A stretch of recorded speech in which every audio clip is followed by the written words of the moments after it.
pusong marunong makinig, magtiwala, at sumunod sa Diyos. Ito po ang salita ng Diyos, ang ating gabay. Today is Saturday, June 13, 2026, at ginugunita po natin ang kalinis-linisang puso ng mahal na Birheng Maria. Sa buhay militar, marami tayong mga bagay na hindi kontrolado. May mga biglaang deployment, may mga pagbabago ng assignment, may mga planong hindi natutuloy, may mga pagkakataong malayo tayo sa ating pamilya. Minsan, nagtatanong tayo, Panginoon, bakit ganito? Ano ang plano mo para sa akin?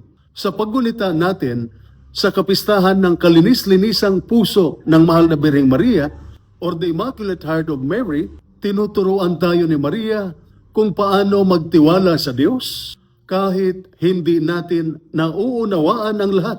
Sa unang pagbasa mula sa unang aklat ng mga hari, chapter 19, verses 19 to 21, tinawag ni Propeta Elias si Eliseo upang sumunod sa Diyos. Iniwan ni Eliseo ang dati niyang buhay at agad na tumugon sa tawag ng Panginoon. Hindi niya alam ang lahat ng mangyayari sa hinaharap, ngunit nagtiwala siya. Bilang mga sundalo, alam natin ang kahalagahan ng pagsunod sa misyon, hindi natin nakikita ang buong plano.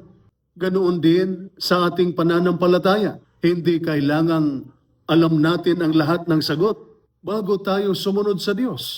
Minsan, sapat na ang magtiwala. Sa ating ebanghelyo, mula sa ebanghelyo ni San Lucas, chapter 2, verses 41 to 51, nawala si Jesus ng 3 araw. Sa ating ebanghelyo, mula sa ebanghelyo ni San Lucas, chapter 2, verses 41 to 51, nawala si Jesus ng 3 araw bilang isang anak. Tiyak na sobra ang pag-alala ni Maria. Nang matagpuan nila si Jesus sa templo, hindi agad niya naunawaan ang sinabi ni Jesus. Ngunit sinabi ng ebanghelyo, iniingatan ni Maria ang lahat ng bagay na ito sa kanyang puso. Hindi niya agad naunawaan, pero hindi siya nawalan ng pananampalataya. Hindi siya nagreklamo. Hindi siya tumigil sa pagtitiwala. Maraming sundalo ang may mga tanong at alalahanin tungkol sa pamilya, kalusugan, kinabukasan. Tulad ni Maria, hindi natin kailangang maintindihan ang lahat. Kailangan lamang nating magtiwala na kasama natin ang Diyos sa bawat hakbang. Ang kalinis-linisang puso ni Maria ay nagtuturo sa atin ng 3 bagay. Una, makinig sa Diyos bago makinig sa ingay ng mundo. Pangalawa, magtiwala sa Diyos kahit mahirap ang sitwasyon. Pangatlo, sumunod sa Diyos kahit hindi malinaw ang lahat ng detalye.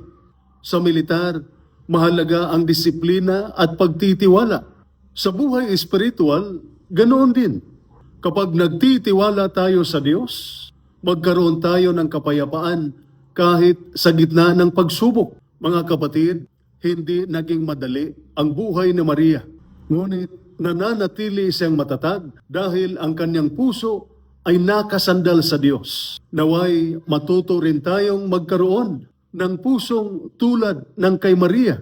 Pusong marunong makinig, magtiwala at sumunod sa Diyos kahit sa gitna ng mga hamon ng buhay at serbisyo.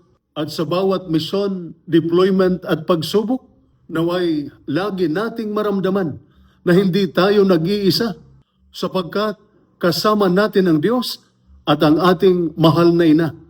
Ito po ang salita ng Diyos, ang ating gabay. Manalangin tayo. Mahal na Birheng Maria, turuan mo kaming makinig sa Diyos, magtiwala sa kanyang plano at sumunod sa kanyang kalooban.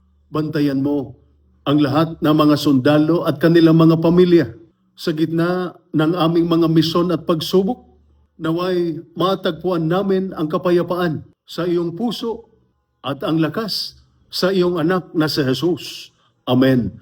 At sumainyo at sa inyong pamilya ang pagpapala na makapangyarihang Diyos, Ama, Anak, at Espiritu Santo. Amen. Santa Maria, Ina ng Diyos, ipanalangin mo kami. San Jose, ipanalangin mo kami. San Miguel Arcangel, ingatan mo kami. Amen.